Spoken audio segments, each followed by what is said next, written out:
March 9, 2011.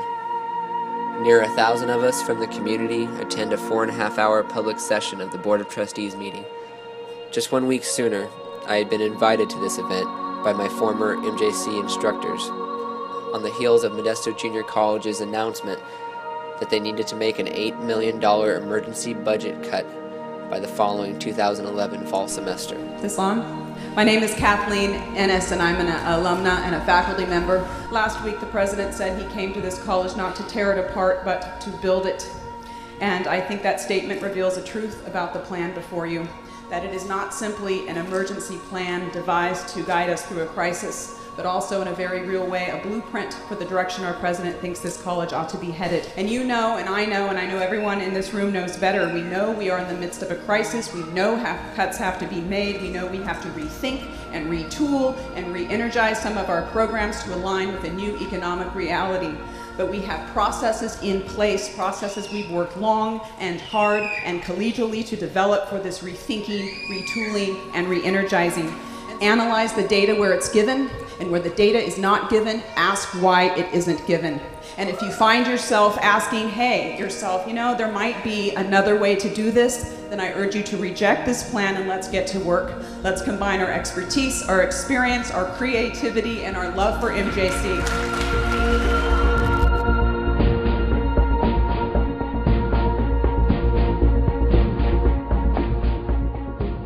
The debate is not about me and the architecture program.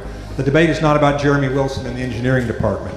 The debate is about the future of our country, our community, our students, and the education opportunities they deserve. Please, please, please, give the students, give the school an additional 2 weeks to 30 days to come up with their own recommendations, to come up with their own suggestions, because with all these minds and all these people together, all the experts that know how this school worked, that attend this school, there has to be another way. To this point, I've been unable to get any argument that deals with the numbers that have been presented, and answers like we are out of time or the process was flawed, but cuts need to come from somewhere.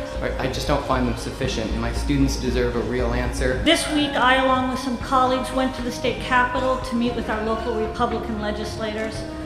We spoke to them of the importance of the diversity of our programs and meeting the needs of students and industry.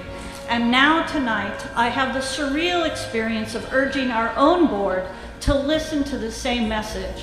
When you cut mass communications, foreign languages, journalism, art, engineering, architecture, communication graphics, industrial technology, culinary arts, and our needed student services, you not only cut the program and the people attached to each program, but that knowledge set, that particular intellectual avenue of discovery is permanently severed from our community.